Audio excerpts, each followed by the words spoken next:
Le rappeur Booba m'a clash, c'est pas une blague, c'est la vérité, il m'a clash concernant mon avis sur la série Bandit. Je vais vous mettre l'extrait dans quelques minutes quand je parlerai de la série. Mais aujourd'hui, on va parler des films et des séries que j'ai vus récemment, par ordre de visionnage de films, ensuite de séries. Je vais spoiler aucune œuvre, sauf Invincible saison 4, que du coup je mettrai tout à la fin. Il y aura de toute façon les timecodes dans la description et le commentaire épinglé. Je vais évidemment pas revenir sur les films que j'ai déjà critiqués en critique à chaud ou les films sur lesquels je prépare des vidéos. C'est ma critique de chaque œuvre. J'attends votre avis dans les commentaires et pensez bien à me suivre sur Letterboxd et Serialized pour plus d'avis. Je vais commencer avec le documentaire Holding Layat qui m'a été envoyé par le distributeur, donc un merci à eux. C'est un documentaire assez intéressant parce que ça raconte l'histoire d'une famille d'otages post-7 octobre, donc une famille israélienne, américaine, israélienne d'ailleurs, et on va découvrir un peu les divergences au sein des membres de la famille qui ont tous un avis différent sur comment Israël et surtout le monde doit réagir à ce qui s'est passé post-7 octobre. On voit à la fois la déchirure de la famille, mais aussi une véritable quête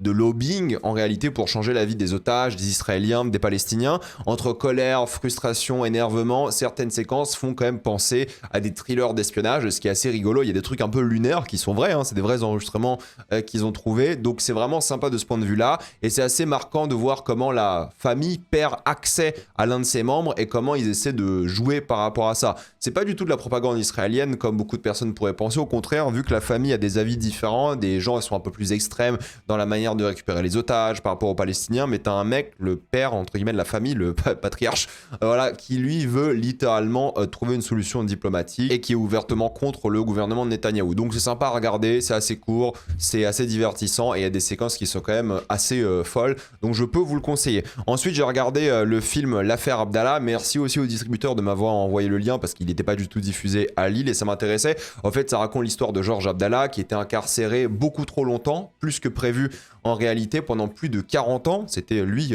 l'incarcéré à tort le plus long de l'histoire de la France pour plein d'accusations différentes, certaines vraies, d'autres pas, mais en tout cas il ne devrait pas rester aussi longtemps en prison. C'était un communiste résistant pro-palestinien, il représente un peu les failles du système judiciaire français montrées dans ce documentaire de Pierre Carl qui a toujours une approche très... on va dire à la mano pour faire ce genre de documentaire. Il s'infile dans des trucs pour poser des questions, faire un peu genre une sorte de reporter politique assez intéressant.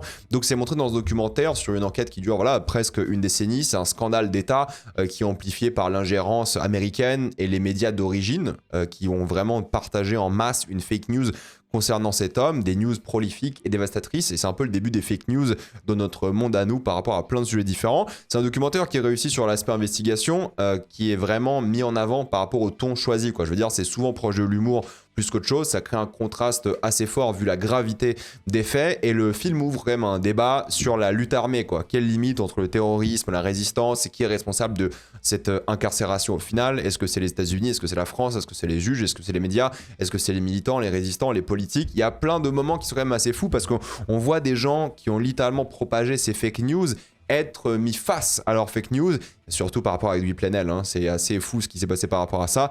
Donc c'est intéressant de voir ça, voir comment les médias ont changé la vie de cet homme, voir comment lui a été représenté dans les médias, voir toutes ces histoires d'ingérence. Donc c'est un bon documentaire que je conseille.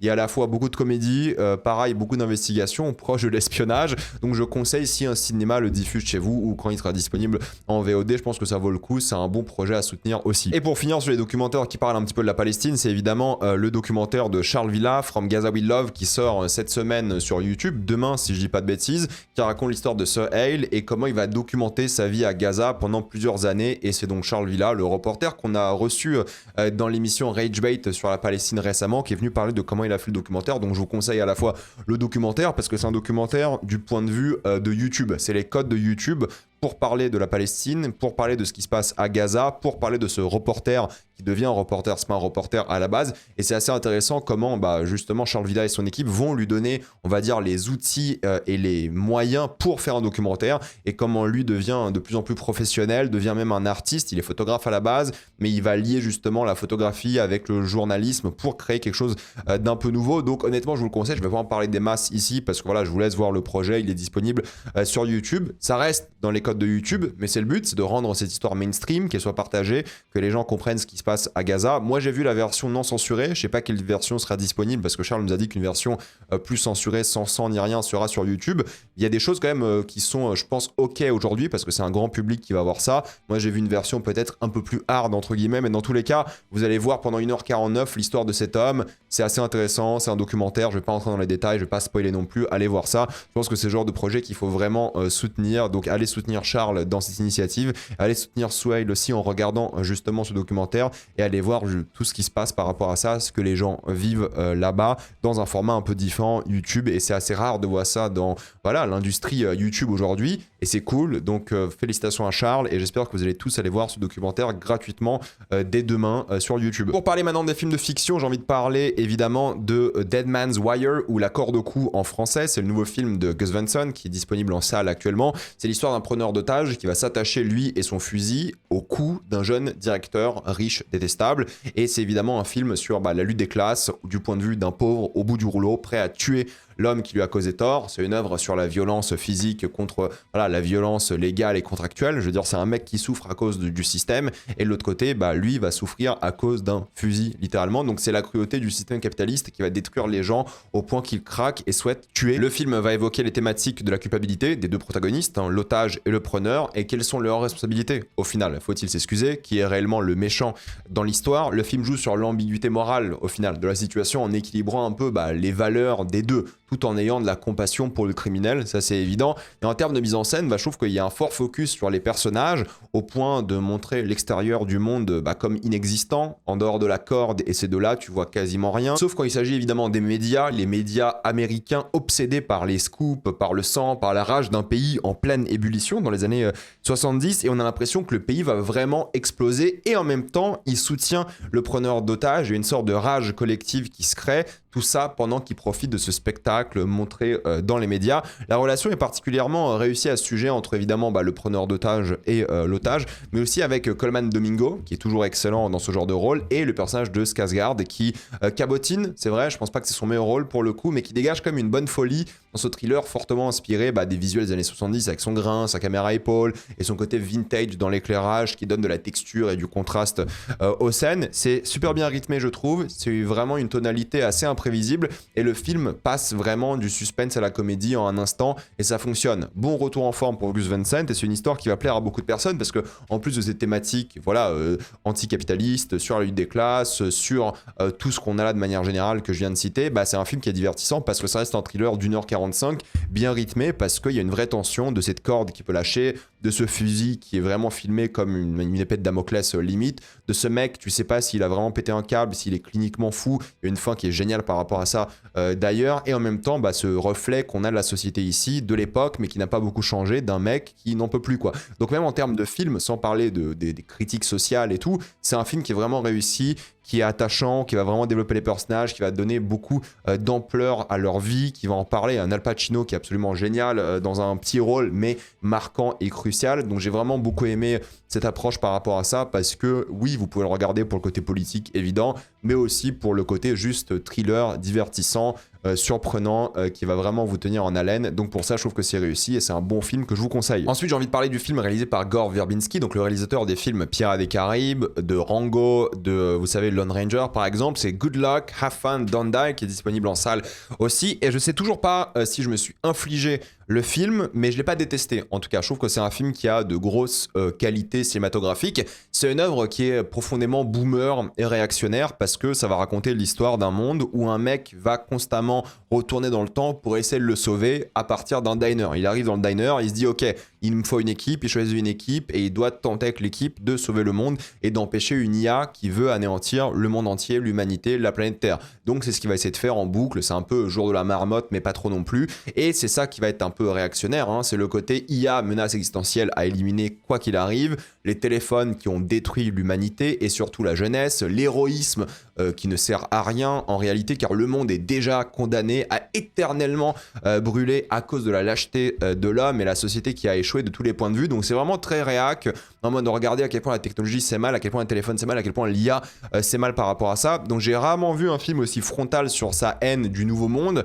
Il faut pas chercher de subtilité, car franchement c'est une œuvre justement très loufoque, grotesque, tape à l'œil, hein, il y va avec les gros sabots pour attaquer le progrès entre guillemets, mais rien ne fonctionne par rapport à ça. Je veux dire, tout ce qui est des technologies qui est nul, tout est futile, mais c'est ça que Verbinski veut montrer, quoi. Il veut s'amuser avec ces thématiques-là, et il s'amuse avec sa caméra, avec sa mise en scène, et ses personnages qu'il adore tuer en boucle. Il leur donne beaucoup de temps d'ailleurs, hein, parce qu'il y a plein de scènes d'action qui sont vraiment bien filmées. Tu sens que ça a été vraiment calculé, planifié de tous les points de vue, et c'est ça qui va l'intéresser. Il y a un côté storyboard à l'œuvre, où chaque plan, on dirait vraiment qu'il sort d'un comics.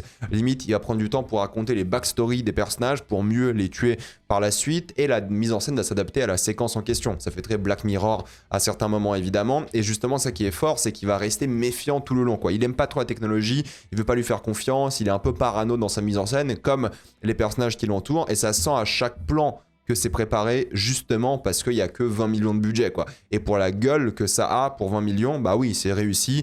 Travailler comme ça avec cette sorte de saleté et en même temps des effets assez jolis, des idées de mise en scène de là où poser la caméra pour surprendre, pour créer une sorte à la fois d'engouement limite populaire, révolutionnaire, et en même temps créer ce côté très cynique de la chose par rapport à la technologie. Vu les effets spéciaux, vu le nombre de figurants, vu le lieu de tournage, 20 millions, je trouve que c'est une vraie réussite. Donc juste pour ça, en termes d'optimisation budgétaire, ça se ressent très très bien à l'image, il n'y a rien à dire, je suis assez content par rapport à ça, et franchement, c'est généreux, quoi. Ça va pas plaire à tout le monde parce que franchement, le ton, il est déséquilibré de A à Z, hein. Ça va entre la comédie loufoque à un drame humain avec des personnages qui ont droit à des intrigues, des amitiés, une famille. Une vraie sincérité se dégage de l'œuvre, hein. C'est même un peu optimiste vers la fin. C'est 2h15 de cynisme pur, sinon, mais la fin, il y a un petit truc un peu joyeux, entre guillemets, en tout cas doux amer par rapport à ça, mais c'est burlesque aussi, quoi. Donc c'est vraiment un bordel de tonalité, d'ambiance comme pas possible, mais c'est fun à suivre parce que c'est pas un tâcheron, Gore Verbinski.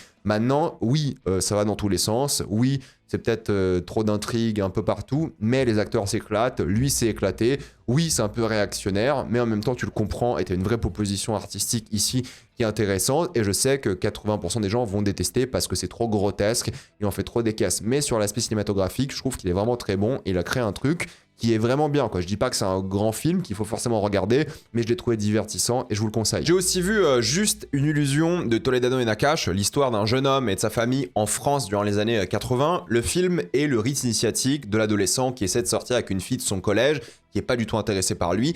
Tout ça pendant que sa famille est en train d'imploser de l'intérieur à cause de nombreux conflits. C'est clairement une œuvre autobiographique, un énorme cocktail des souvenirs joyeux et tristes des deux réalisateurs, une plongée dans la France de cette époque afin de créer une véritable nostalgie pour ceux qui l'ont vécu, mais aussi pour les gens comme moi qui l'ont pas du tout vécu. Moi je suis en 97, je connais pas, je suis trop jeune, et c'est la réussite, c'est la reconstitution, non pas forcément dans les décors, mais dans l'énergie, dans l'ambiance, grâce à l'image, grâce au montage. Ils arrivent à faire part de ce sentiment qu'était de vivre à cette époque. Le côté rock, underground et presque anti-système est là pour représenter un peu la société de une, mais en même temps la lutte au sein de cette famille. C'est aussi une critique claire et nette et très drôle des problèmes économiques et sociaux de l'époque, même si c'est un peu trop timide sur les thématiques de SOS Racisme à cause du peu de scènes à ce sujet-là et en même temps du réel manque de diversité dans le film. Il y a plein de personnes qui sont pas montrées, qui n'ont pas de rôle important. Ça reste une toile de fond comme ça afin d'évoquer les différentes Frances qui cohabitent, même si c'est léger. Mine de rien, il y a un truc sur un facho par exemple, et plein de petits trucs comme ça, mais globalement, même l'intrigue sur le judaïsme est assez éclipsée avec quelques blagues et moments qui n'aboutissent jamais à rien, mais une réflexion sur la spiritualité et l'angoisse existentielle de celle-ci et des adolescents est quand même présente. Mais ça reste léger, et je trouve que la toile de fond, le contexte n'est pas assez développé, mis à part le côté économique du père qui est au chômage et ce genre de trucs. Donc c'est un film qui est juste rempli de trop d'intrigues, de trop de thématiques pas assez exploitées, mais surtout de musique. Ça fait très playlist malheureusement, tout le long avec des classiques qui s'enchaînent que j'aime beaucoup à titre personnel, hein, mais c'est assez maladroit et je pense sincèrement qu'ils auraient pu réduire de quelques minutes, de passer de 2h à 1h45 justement en supprimant quelques chansons, quelques moments comme ça aurait pu aider le rythme de l'œuvre qui est pour moi le plus gros problème. C'est un film tout de même quand même sincère, hein, sur le premier amour, sur l'innocence de la jeunesse, les acteurs adolescents sont tous très bons, charismatiques, ils dégagent une vraie tendresse et les interactions sont toujours très naturelles je trouve, t'as envie de les suivre dans leur périple tout long de jeunesse qui te donnent envie d'avoir 13 ans à leur époque, encore une fois,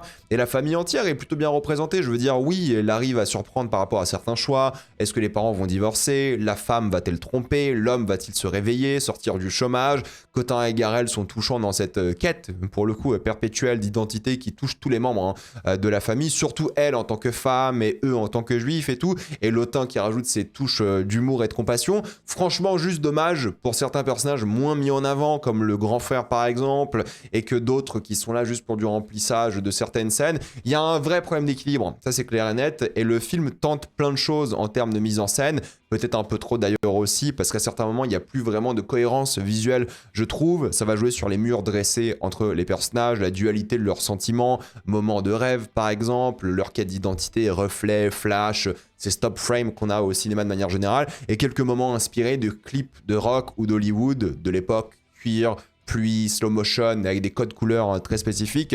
C'est le montage qui est efficace et qui participe vraiment à sauver un peu le film et le dynamisme. Mais globalement, oui, c'est un film qui est une vraie capsule temporelle d'un moment, qui dresse un lien avec les problèmes de l'époque et d'aujourd'hui, forcément. Il regorge d'une énergie que je trouve, pour le coup, solennelle, difficile à retranscrire à l'écran. C'est réussi pour l'hommage à leurs proches, même si ça reste un peu déconnecté à certains moments et trop beau pour être vrai. Mais bon, ça reste une comédie populaire. On prend ce kiff assez rare et on sort de la séance avec une vraie joie de vivre. Donc beaucoup de choses à dire sur le film de manière générale, mais je trouve qu'il est vraiment satisfaisant. Il y a des problèmes évidents de thématiques, de contexte, d'équilibre, de rythme et tout, mais il donne envie de vivre. Il donne envie de sortir de la salle de cinéma, d'écouter la musique, de vivre à cette époque-là. Donc juste pour ça, pour un film qui transpire la joie de vivre, honnêtement, je ne peux que vous le conseiller. Maintenant, j'ai envie de parler de la série Bandi, que je me suis honnêtement forcé à regarder tout le long parce que les premiers épisodes, d'après moi, étaient très très rudes.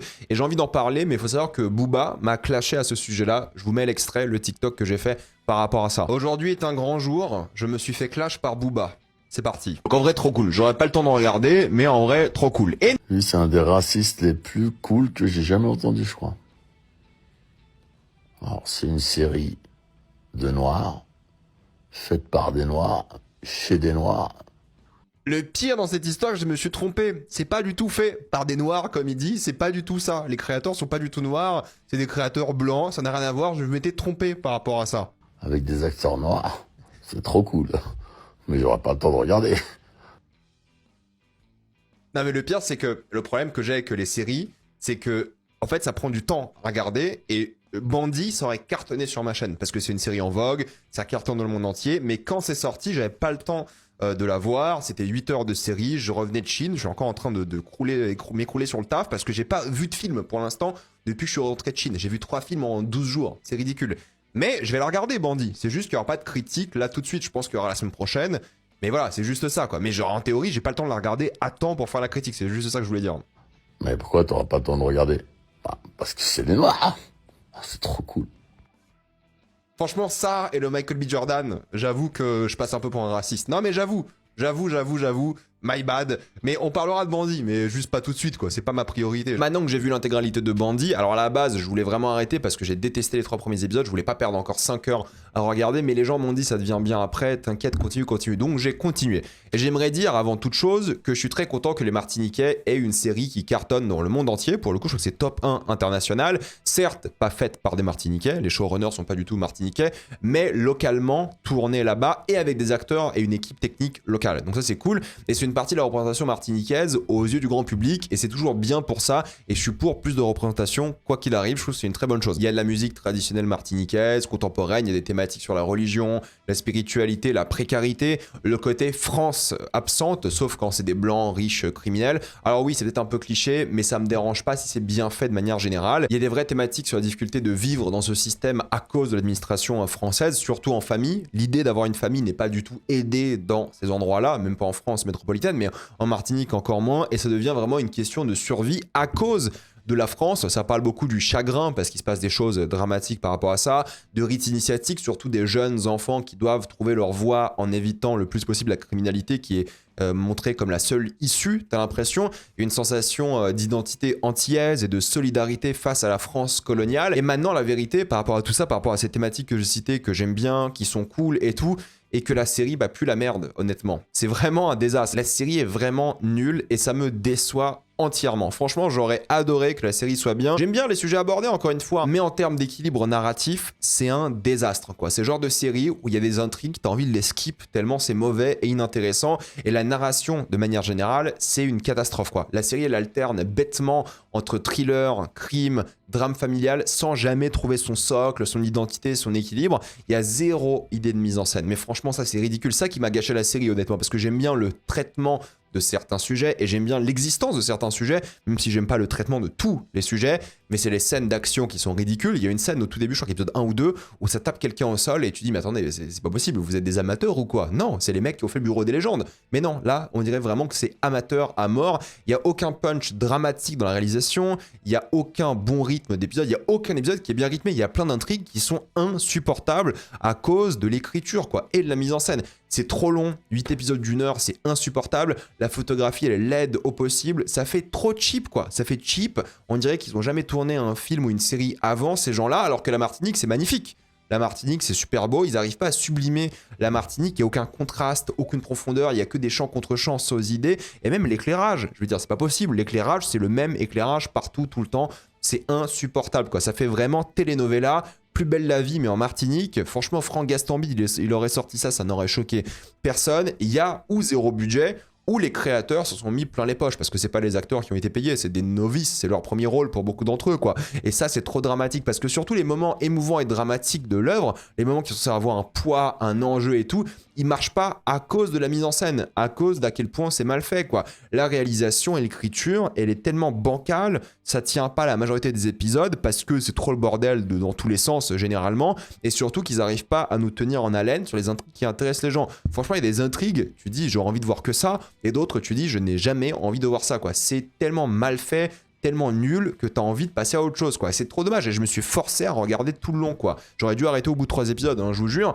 Mais bon, dommage parce qu'en fait, les acteurs, oui, c'est des amateurs, ils viennent de commencer, ils sont pas trop mal en réalité, mais la caméra n'aide pas, quoi. Les réalisateurs et les scénaristes auraient dû plus sublimer ces acteurs, ils auraient dû avoir plus de moyens de bien jouer, ils auraient dû être mieux dirigés, parce que heureusement que c'est des amateurs, parce que si c'était pas des amateurs, j'aurais critiqué tout le long de la série, quoi. J'aurais défoncé l'acting, parce qu'il n'y a pas de bonne direction d'acting, quoi. Je vous dis, il y a des scènes. Tu dis, mais attends, c'est ça la scène, c'est ça l'acting de la scène, mais c'est pas la faute des acteurs. Et s'ils viennent de commencer, c'est normal qu'ils savent pas toujours extrêmement bien jouer. Mais c'est juste que normalement, quand tu diriges une scène où tu donnes une sorte de séquence plus marquante au spectateur grâce à ta mise en scène, où bah tu permets à l'acteur de faire des choses. Et là, j'ai l'impression que les acteurs ils s'étaient réservés, on leur a pas donné l'opportunité de briller à certains moments, quoi. Surtout en termes de tension, il y a jamais une scène de vraie tension. Il y a des séquences sans dialogue qui sont vraiment bien, genre d'infiltration ou un peu, on va dire, de cambriolage, ce genre de trucs, qui sont pas mal parce que franchement, zéro dialogue, ils tentent des trucs, c'est filmé de nuit, la nuit c'est beaucoup mieux filmé que le jour, alors que c'est 1000 fois plus dur de tourner la nuit, mais là de nuit il y a un peu plus de contraste, il y a des reliefs parce qu'il y a un travail de photo, quoi, de manière générale la nuit parce qu'ils ont pas le choix la nuit, il faut bosser sa photo, donc là il y a des trucs où tu dis ah c'est pas mal, c'est des bonnes idées et tout, ça reste cheap, ça reste voilà des télénovelas j'ai l'impression, mais c'est trop dommage parce qu'il y avait un truc à faire par rapport à la Martinique qui a l'air d'être un endroit magnifique, je suis jamais allé mais j'ai envie d'y aller. C'est pas cette série qui m'a donné envie d'y aller, hein. Pour le coup, c'est un peu dommage. Mais surtout, tout le reste, entre les clichés, genre le méchant blanc qui tue un chien, frère, c'est bon, quoi. Moi, je suis très content que les méchants soient le blanc colonial et tout. Mais il y a un moment, la manière dont il a introduit, lui qui tue un chien dans une sorte de piscine, c'est bon, frère, c'est bon, c'est nul. Fais autre chose, quoi, je sais pas. C'est un exemple parmi tant d'autres, hein. Le montage, franchement, c'est catastrophique. Les transitions vont pas du tout.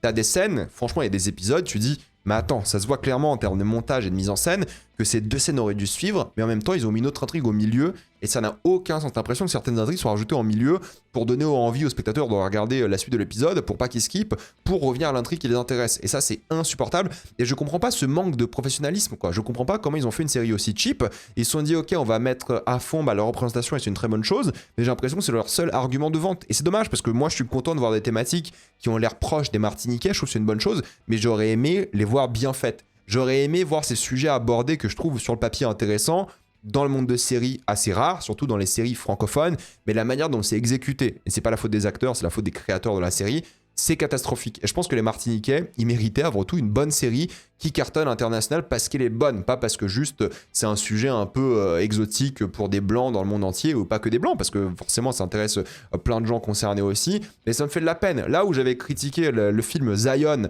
l'année dernière, Zion c'était vachement bien, il y avait des idées de mise en scène, c'était un film, c'était cool, franchement j'ai bien aimé. Là ça me fait de la peine, non mais vraiment, et je trouve ça trop dommage. C'est dommage parce qu'il y a des arcs de personnages qu'en théorie j'aurais dû aimer, mais c'est tellement gâché par ce rythme. Il y a des surprises que j'aime bien aussi, il y a des outils scénaristiques que j'aime bien, la manière dont c'est utilisé, surtout vers la fin. Je trouve que les 3 derniers épisodes sont un peu meilleurs pour le coup, et parce qu'il y a ces conclusions de climax, à certaines intrigues et tout, mais bon, ça demande aussi une suite, c'est clair et net, mais ça sauve pas la série quoi. C'est dommage parce qu'il y a des enjeux cool à certains moments, sur des vrais sujets que j'aime bien par rapport à l'école, l'enfance, l'innocence, il y a des trucs sérieux par rapport à des agressions, par rapport aux enfants, il y a des doutes sur ça, il y a un truc sur la moralité, sur le conflit de comment est-ce qu'on peut être à la fois un père de famille de substitution et en même temps littéralement être quelqu'un qui veut faire son business de drogue ou de cartel ou qui n'a pas le choix à cause de la France. En fait, il y a plein d'idées par rapport à ça, mais ça va jamais au bout des choses et c'est pas bien fait quoi. Et surtout, c'est marquant parce que la manière dont Paris est filmé, la Martinique,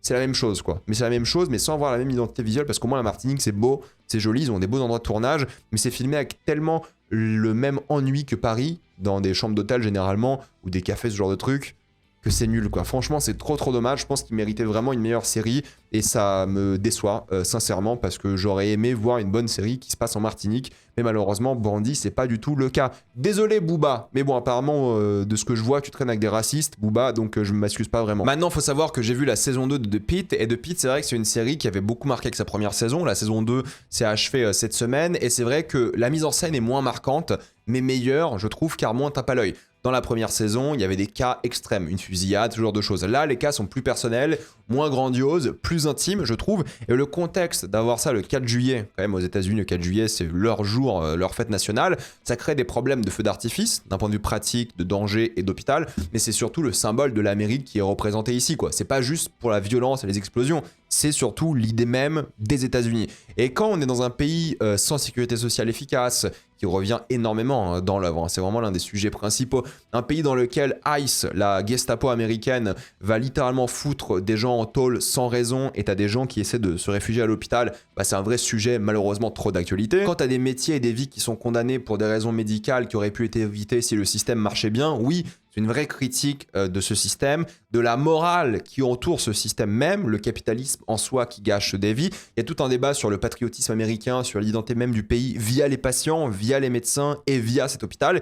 Il représente un peu tous les aspects de l'Amérique, mais dans ce même endroit. Et cet hôpital-là, il va vraiment cristalliser le meilleur et le pire de ce pays, et je trouve ça assez intéressant parce que l'arme principale de ces médecins, de ces travailleurs qui forcément galèrent avec leur situation parce que même eux sont impactés par tout ce qui se passe, c'est évidemment la compassion. Ils n'ont pas le choix, c'est l'arme qu'ils doivent utiliser, c'est l'expertise aussi évidemment, mais c'est essayer de penser aux autres, d'avoir de l'empathie, et ça vient se confronter à plein de débats par rapport à l'intelligence artificielle. Est-ce qu'on doit faire confiance à l'IA? Est-ce qu'on doit faire confiance à nous-mêmes, à notre instinct, à qui on est en tant que médecin, à l'informatique classique qui aide, ou passer complètement analogue? À un moment ils n'ont plus de courant, donc ils doivent faire ça à la main comme à l'époque. Et en même temps, c'est quoi le sujet de vivre dans la société aujourd'hui quoi? Est-ce que s'il y a un moyen d'équilibrer les deux, entre l'informatique, l'analogue, l'IA, est-ce qu'on peut avoir tout ça au même endroit? Et c'est ça, en fait, c'est que la série, elle veut pas être réactionnaire par rapport à ce sujet. Au contraire, je trouve qu'elle utilise très bien cette arme qui est l'empathie pour régler les problèmes grâce aussi à la technologie. Ils peuvent pas changer le système. Ils sont eux aussi victimes, les médecins, de ce système, mais ils peuvent aider individuellement dans ce système de la manière la plus simple possible en sauvant des vies. Enfin, simple. Sur le papier, c'est simple, mais il y a tout un sujet sur le pardon. Est-ce qu'il faut faire confiance aux gens? Est-ce qu'il faut avancer avec ça, avec cette idée et cette haine qu'on a en nous, au lieu de justement passer à autre chose? Ou placer encore une fois le curseur de la morale sur cette question. La rédemption, est-ce qu'elle existe? Bon, c'est un débat que la série va avoir tout le long, surtout avec des personnages comme Ogilvy, qui sont considérés comme sans empathie, qui apprennent, qui évoluent justement après avoir fait une garde aux urgences. Et c'est justement ça la question sur beaucoup de personnages. Ils ont une vraie crise existentielle. Je pense à Mel, qui a du mal à gérer son autorité avec sa sœur qui grandit, elle doit apprendre à être une adulte, elle aussi. Je vais pas faire ça avec tous les personnages, mais Santos, elle se sent trahie, pendant que Frank, lui, il est sur le bon chemin. Dana, elle est surchargée de travail et commence à craquer, elle est en plein burn-out. Javadi, elle sait plus quoi faire de sa vie par rapport à sa famille, son lien avec l'immigration aussi, son parcours professionnel, sa vie sur les réseaux, elle essaie d'être positive, d'aider les gens, ça revient beaucoup dans la série. Je comprends pas trop le départ de Mohan, genre l'actrice elle sera plus là dans la saison 3, ça a été confirmé, mais je trouve que son intrigue est pas assez concluante dans cette saison 2, pour l'instant elle va partir. Bon, il y a des pistes sur pourquoi elle part, hein, mais je trouve que ça manque peut-être en termes d'intrigue et en termes de conclusion par rapport à son arc, même si on comprend, peut-être il fallait un dernier épisode avec elle ou ce genre de choses, je n'en sais rien, mais en tout cas, elle sera plus là.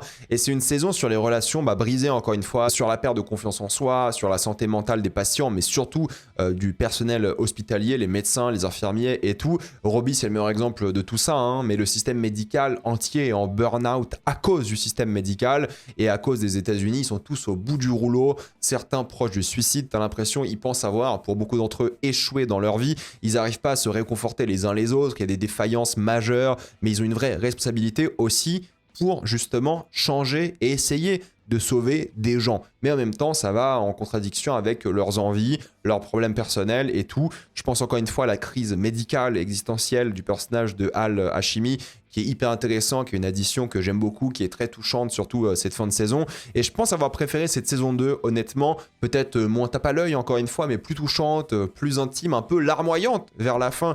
Ok, mais j'ai adoré les sujets traités, j'ai adoré les suivre durant tous ces épisodes. C'est encore gore, évidemment, moins peut-être que la saison 1, parce qu'il y a quand même une saison 1 avec une énorme fusillade, mais ça se regarde très très bien, c'est très divertissant, et j'ai hâte de voir la saison 3, j'imagine l'année prochaine. Donc de Pitt saison 2, ça reste encore très très bien, je vous la conseille, et pour ceux qui n'ont jamais vu de Pitt, regardez de Pitt, parce que c'est bien, allez-y. Et pour finir, on va parler de Invincible saison 4, et je vais spoiler, donc si vous n'avez pas vu Invincible saison 4, allez voir Invincible, c'est une bonne série, on va parler de la 4e saison dans 3, 2, 1, je spoil. Bon, pour parler un peu de l'animation, je sais pas s'il y a encore des choses à dire, mais l'animation est nulle, disons les choses, hein. C'est peut-être la pire ever des 4 saisons, il y a des JPEG qui bougent, il y a des problèmes de rush évidents, des copies, des répétitions, il y a un vrai souci d'animation, d'équilibre, il n'y a aucun épisode où tu dis l'animation est cool. Évidemment, tout le budget a été mis dans l'épisode 7, mais même l'épisode 7 n'était pas très très bien. Donc c'est un vrai problème, ils devraient embaucher plus d'animateurs, leur donner plus de temps s'il faut, mais avoir plus de gens qui bossent sur la série, quoi. Heureusement que l'histoire d'Invincible est bien, parce que visuellement, c'est pour moi une catastrophe.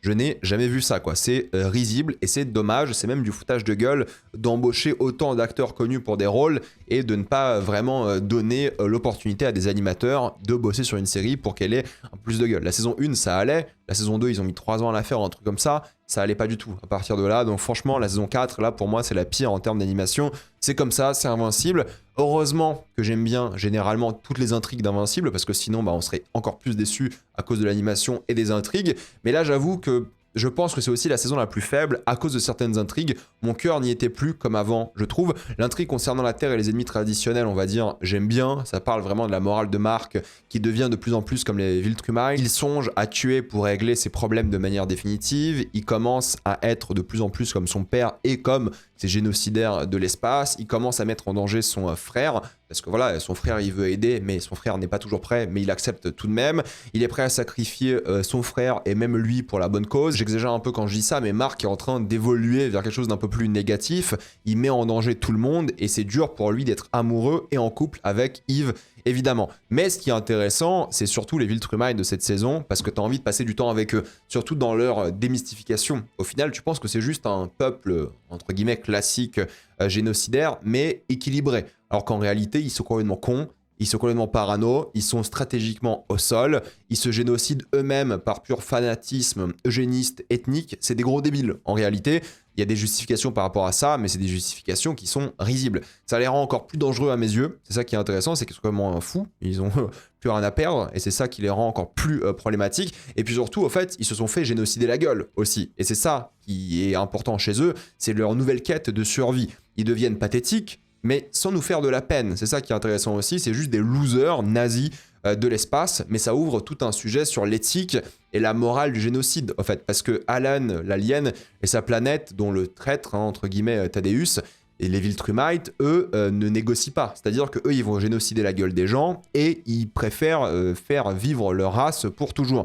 Là où, évidemment, Thaddeus et les autres, surtout Thaddeus qui reste un Viltrumite, moralement, il a juste changé de camp, mais il reste problématique. Il veut génocider la gueule des Viltrumites, et c'est un débat de vraiment est-ce qu'on doit utiliser les armes de notre ennemi pour tuer notre ennemi. Genre le coup de débat c'est est-ce qu'on va leur génocider la gueule en premier ou est-ce qu'on laisse se faire génocider parce qu'il n'y a pas de négociation possible pour eux. Et c'est intéressant parce que justement à la fin Trag va négocier, donc Trag aussi évolue. Ça crée un débat sur la guerre, sur les armes biologiques, parce que les armes biologiques c'est un génocide, la manière dont c'est utilisé dans l'œuvre. Il y a une imagerie assez forte je trouve sur ces peuples qui sont brutalement génocidés. Il y a beaucoup d'images, surtout celles des corps dans l'espace, imagerie très Seconde Guerre mondiale, mais en même temps ça fait une ceinture d'astéroïdes mais de corps autour de la planète, c'est quand même assez marquant je trouve, et en même temps bah, eux ils veulent coloniser d'autres espèces quoi, parce que vu qu'ils peuvent plus se reproduire entre eux, ils doivent aller coloniser et en même temps ils doivent génocider. Donc c'est quoi le débat? On colonise et génocide, ça peut pas marcher ensemble, enfin les deux peuvent marcher ensemble, mais tu peux pas tuer toute une race entière, parce que là on parle de choses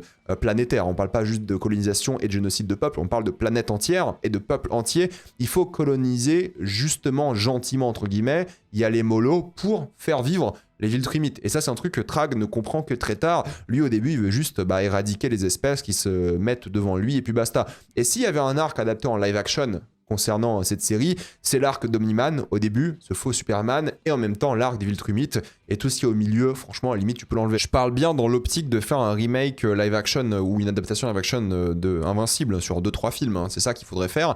Les aventures d'Allen et Omni-Man, c'est une quête d'aventure que j'ai bien aimée, c'est une équipe qui fait étonnamment rêver, c'est un peu la SF classique, space opéra, recherche d'une autre équipe pour lutter contre le mal. Ils ont une super bonne alchimie, je trouve, et ils doivent convaincre leurs ennemis de les aider, mais les convaincre avec du dialogue. Ils peuvent pas juste leur tabasser la gueule et venez nous aider. Non, ils doivent parler avec eux. Il y a de bonnes idées d'ailleurs, je trouve, par rapport aux interactions, c'est bien exploité. Le concept, par exemple, du laser infini, je trouve qu'il est génial. Et en même temps, tu dois convaincre ce mec-là qui te déteste de se joindre à toi. Et c'est beaucoup de trucs qui sont avec un peu d'action, mais surtout dans un équilibre de répliques, d'interaction humaine, parce que c'est beaucoup de ça. C'est beaucoup d'humour, beaucoup de drame, mais c'est une aventure humaine avant tout, et ils essaient de convaincre des gens aussi avec de la compassion, plutôt que du chantage, ce genre de choses. Et j'ai envie de voir limite une saison entière sur eux deux, parce que j'ai trouvé leur équilibre vraiment bien. Il y a plein de séquences qui sont réussies, avec ces créatures tueuses de Viltrumites, les Rognar, je crois qu'ils s'appellent, qui sont même utilisés pour rendre les Viltrumites plus puissants. Il y a un truc génétique eugéniste hyper présent chez Viltrumite, évidemment, et j'aime bien cette idée-là d'aventure space opéra entre les deux pour convaincre et préparer une guerre. Donc il y a une vraie anticipation et un vrai build-up jusqu'aux derniers épisodes que je trouve vraiment réussi. Maintenant, sur la saison en entier, ça crée un problème, je trouve, d'équilibre et de tonalité. Les intrigues sur Terre et en Enfer, épisodes 3 et 4, c'est pas possible. Je suis désolé, hein, pour moi, c'est des intrigues. T'enlèves les deux épisodes, ça change quasiment rien à la série, ou limite tu rajoutes ça dans d'autres épisodes, mais franchement pour moi c'était un enfer sans mauvais jeu de mots. Je dirais pas que ça n'a pas d'intérêt scénaristique, mais je pense que quand tu tapes genre 2 épisodes au début sur les Viltrumites, sur Mark et tout son évolution, sur Eve, et ensuite tu tapes 2 épisodes que tu considères limite comme du filler. J'ai pas lu les comics, j'en sais rien, peut-être ça sera super utile par la suite, mais je trouve vraiment que ça fait filler quand tu regardes cette saison.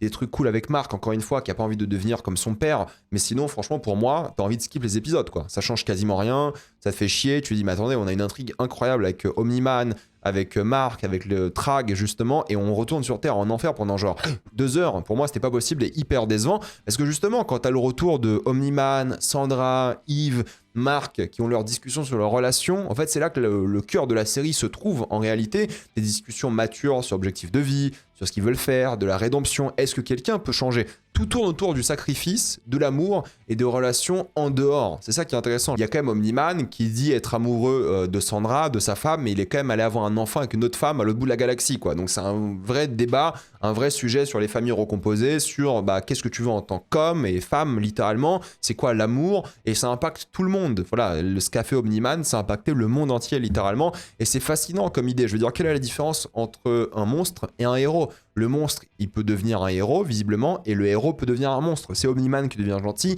et Mark qui pourrait progressivement devenir méchant. C'est pas le cas, j'ai l'impression pour l'instant, mais c'est dans la direction que va aller la série, je trouve. La revanche de Conquest, elle est géniale aussi sur ce sujet-là. Conquest, il était face à un ennemi qui lui a fait preuve de compassion, et il décide quand même de se venger. Il s'en fiche, parce que les Viltrumites, ils ont pas cette empathie, cette compassion. Ils sont plus stratégiques, plus, entre guillemets, rationnels, même si c'est des gros débiles, et Conquest veut se venger. Et c'est là que Mark devient monstrueux, et je trouve ça fort et touchant. La séquence, elle est viscérale, elle est violente, elle est brutale, il se transforme en un vrai Viltrumite, elle est longue aussi, bordel, elle est interminable, cette séquence. Il a combien de mètres d'intestin, Marc? Je ne comprenais pas, mais en tout cas, c'est un combat qui est moins impressionnant visuellement que celui de la saison 3, mais bien plus impactant émotionnellement, bien plus dur à regarder, bien plus fort. En fait, il ne faut pas de l'animation toujours incroyable, il faut juste un enjeu dramatique, émotionnel, pour qu'on soit investi. Et là, quand t'as Marc qui est en train d'étrangler Conquest, lui qui se fait sortir ses intestins, il y a un truc, il y a une vraie empathie que tu ressens, t'es à fond dedans, tu sais pas comment ça va finir. C'est une scène que j'ai beaucoup aimée pour le coup, et ça permet d'avoir un super moment entre Omni-Man et son nouveau fils, en réalité, qui se sentait abandonné, et c'est un moment pour eux afin de se reconnecter, afin de s'expliquer, afin de parler, et afin d'avoir un Omni-Man qui prend des vraies responsabilités, dans une vibe un peu apocalyptique, désertique, très SF aussi, qui est très fun à regarder, mais ils ont des vrais moments de père-fils, et tu comprends que ça peut être une famille hyper intéressante, et ça permet d'avoir encore plus d'émotions quand il se fait enlever la mâchoire, quoi, parce que c'est une scène brutale, ça reste un enfant, il se fait déglinguer la mâchoire par Trag, si je dis pas de bêtises, de mémoire, et il se transforme encore une fois en une vraie famille soudée. Et c'est ça qui est fort, c'est qu'il crée une famille soudée avant de les envoyer se battre contre littéralement des dieux, t'as l'impression. Donc c'est important d'avoir ces moments-là pour l'impact émotionnel, qu'ils apprennent à adopter ce monde comme Omni-Man apprend à adopter son fils. C'est ça qui est fort, c'est tout le sujet de la série. Et évidemment, les épisodes 6, 7 et 8, c'est la grande réussite de la saison parce que tu connais personnellement les antagonistes, t'as passé du temps avec eux, tu connais les protagonistes évidemment, t'as eu tellement de temps et d'enjeux et de build-up, il y a un vrai poids à l'action, non pas l'animation, parce qu'elle est gaz, hein, c'est dans l'espace, il n'y a rien, il y a des vieilles animations, mais en termes de drame, de dramaturgie, d'émotion, t'es à fond dedans. La séquence, elle a un vrai poids, il y a une vraie gravité, sans mauvais jeu de mots par rapport à ça. Il y a un vrai truc, tu stresses, tu sais pas comment ça va finir. Il y a l'épisode de la maturité pour Marc, qui revient avec de la barbe et tout. Il y a un truc symbolique par rapport à ça. Et surtout, que vu que t'as passé du temps avec Trag, super acting de Lee Pace, encore une fois que j'adore, mais c'est un malade mental ce mec, c'est un fou furieux quoi, il va pas bien. Le mec, il a trahi son peuple, sa race, en voulant la sauver, il est dans une véritable folie irrationnelle qui tue son peuple progressivement encore une fois, et il est un peu le bourreau de sa propre race. En fait, il doit changer de manière de faire, parce que là, il est en train de tout foutre en l'air, et c'est un mec qui effectue une épuration ethnique radicale, qui défonce tout ce qu'il voulait faire à la base, par pur ego, encore une fois, il veut devenir le leader de cette planète parce qu'il n'était pas d'accord sur comment être le leader de Viltrum. Et c'est pour ça, en fait, que c'est un personnage que je trouve assez réussi et tragique. C'est que c'est un putain de con, quoi. C'est un gros loser de merde. Et il évolue. Il devient un meilleur méchant parce qu'il se rend compte à quel point il est con, quoi. Et ça, c'est un truc que je trouve intéressant. Il se laissait avoir par ses propres émotions aussi. Il a failli décimer toute sa population et toute sa race à cause de ses conneries. Et en même temps, c'est ça que je trouve fort. C'est la narration dans l'action parce que tu le connais bien, ce mec. Tu sais qu'il peut être un peu imprévisible et en même temps un peu débile, pour moi c'est le terme, mais en même temps tu sais que là il est en train de se rendre compte de ce qu'il est en train de faire. Et c'est ça qui est intéressant, t'as eu la chance de voir Trag s'exprimer, t'as eu la chance de voir tous les personnages s'exprimer et tu les connais tous au moins un petit peu, et c'est réussi dans la manière de faire ressentir des choses dans l'action. Il y a beaucoup de choses qui interviennent, tous les gens qu'ils ont recrutés qui viennent les aider, et en même temps ces méchants qui ont, t'as l'impression, des allégeances différentes, tu sais pas vraiment pour qui ils vont se battre au final, est-ce qu'ils vont partir, fuir, trahir, mais les gentils aussi d'ailleurs. Donc il y a un gros build-up, une vraie anticipation à tous ces petits moments entre personnages qui te surprennent, qui te font flipper. T'as une vraie scène qui t'impressionne par le scénario plus que par l'action et la mise en scène.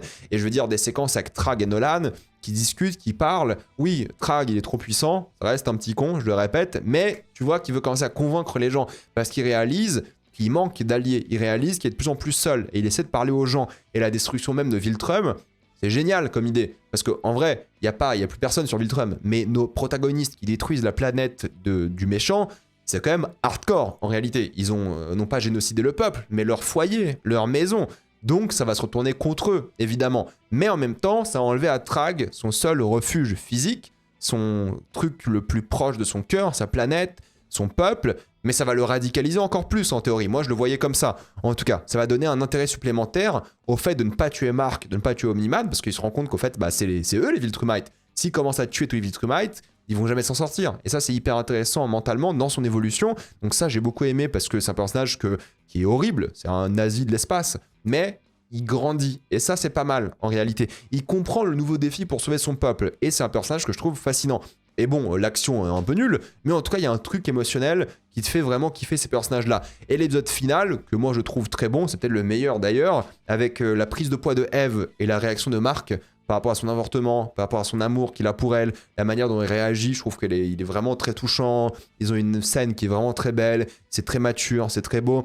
Sandra, Omni-Man qui partent ensemble, pareil, ils arrivent au bout d'un arc narratif de rédemption, d'acceptation, de comprendre qu'en fait ils sont faits l'un pour l'autre. En réalité, il y a un truc par rapport au traumatisme, les séquences. En termes de mise en scène, c'est peut-être la meilleure idée qu'a eu la série depuis le début. C'est montrer les traumatismes de Mark, faire penser que les Viltrumites pourraient être sur Terre, parce qu'ils sont littéralement sur Terre, et en même temps le faire voir des choses horribles qui pourraient avoir lieu comme ça en quelques secondes. Donc l'idée du traumatisme est super d'un point de vue scénaristique et de réalisation.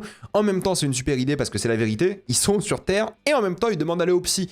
Il demande de l'aide. Donc c'est quelque chose qui est vraiment intéressant dans une série de super-héros de dire ok, le super-héros il doit aller au psy, c'est vraiment quelque chose qui est pas mal. Et en même temps, bah, sa paranoïa, son traumatisme de guerre, parce que c'est un traumatisme de guerre, hein, c'est du vrai PTSD, il est important. Il est important parce qu'il y a une part de vérité dans ça, et c'est ça qui est fort, c'est que ça l'a atteint. C'est bon, combien de gens tu dois tuer, de planètes tu dois détruire, d'intestins tu dois faire sortir pour être traumatisé. Il est traumatisé, c'est fort, et il y a une vraie scène mélancolique à la fin quand il va voler, penser à autre chose, c'est un peu sa thérapie en attendant la vraie thérapie avec des professionnels, mais du coup ça crée un doute quand il voit Trag, parce qu'il sait pas si c'est vrai, il sait pas si c'est le vrai Trag, il sait pas si c'est sa paranoïa ou pas, et l'idée même de Trag, de s'infiltrer sur Terre, de passer mais vraiment incognito et de faire des enfants pour repopuler les Viltrumites, c'est une idée de fou furieux. Moi, je trouve que c'est une idée scénaristique qui est incroyable. Ça crée une paranoïa qui est folle. Je sais pas comment ça va se faire par la suite parce que j'ai pas lu les comics évidemment, mais je trouve que Mark est impuissant par rapport à ses émotions, par rapport à Eve, par rapport à tous les gens qu'il connaît, par rapport à ses traumatismes. Il sait ce qu'ils peuvent faire. Hein. Ils peuvent décimer les Viltrumites de la planète assez rapidement. D'ailleurs, il a beaucoup de flash par rapport à ça. Le chantage qu'il subit, il est hyper intéressant parce que même Trag, il est un peu surpris. Et je trouve que la relation qui va se développer entre les deux, enfin je sais pas dans quelle direction ça va aller, j'en sais rien, mais il y a un truc quand même hyper intéressant de deux leaders de deux mondes qui doivent cohabiter sans le vouloir. T'as littéralement une armée de nazis de l'espace qui peuvent changer d'avis à n'importe quel moment, une sorte de bombe atomique en fait, c'est ça, hein. Et en même temps, tu peux rien faire. Et en même temps, tu vas aussi leur dire de pas se reproduire, de pas continuer leur race. Parce que s'ils sont là, ils font rien, juste se reproduisent et ne génocident plus la planète, est-ce que c'est pas gagnant-gagnant en réalité? Bah même si tu veux te venger, tu veux le tuer évidemment parce qu'il a fait des choses horribles. Est-ce que c'est pas ça la solution? Et du coup, les amis d'Allen qui sont là en mode écoutez, on veut tuer les Viltrumites et ils apprennent que les Viltrumites sont sur Terre. Est-ce que Cécile va le savoir que les Viltrumites sont sur Terre? Je me pose plein de questions, ça donne grave envie de voir la suite pour le coup et c'est hyper intéressant comme idée, comme conflit. Ça fait penser au problème à 3 corps aussi un petit peu de ce point de vue-là. Ça fait penser à plein de choses, Secret Invasion aussi, pas la série parce que ouais, c'était pourri, mais c'est trop une bonne idée quoi. Donc j'ai hâte de voir la suite. Je trouve que mis à part quelques épisodes, c'était quand même une bonne saison. Dommage juste qu'il y ait 2-3 épisodes un peu en dessous parce que sinon bah en fait c'est les comics qui carrient Invincible. Les comics sont bien écrits, il y a plein de bonnes idées et la manière dont ils sont retranscrits à l'image ici, c'est pas bien animé encore une fois, mais franchement c'est galvanisant, t'as envie de voir la suite, c'est quand même des personnages qui sont kiffants, qui donnent envie de voir et d'explorer cet univers. Donc franchement, Trag c'est une réussite, tout est une réussite, mis à part ces trucs un peu filler. Oui, c'est bien Invincible saison 4, c'est peut-être la moins bonne saison des 4 en réalité, si on faut être un peu objectif et on prend la saison dans son intégralité, mais c'est aussi parmi les plus gros hauts qu'a eu la série, donc ça franchement ça reste bien. Dites-moi ce que vous pensez de toutes ces œuvres, êtes-vous d'accord, pas d'accord, j'ai envie d'avoir votre avis dans les commentaires. Pensez à vous abonner à la chaîne pour voir les prochaines vidéos, mettez un j'aime, ça aide beaucoup la chaîne. Suivez-moi sur tous mes réseaux, maintenant toutes les vidéos sont disponibles sur les plateformes d'écoute de podcast, mais j'ai aussi un compte Instagram, TikTok et Twitch, et moi je vous dis à la prochaine fois, salut à tous.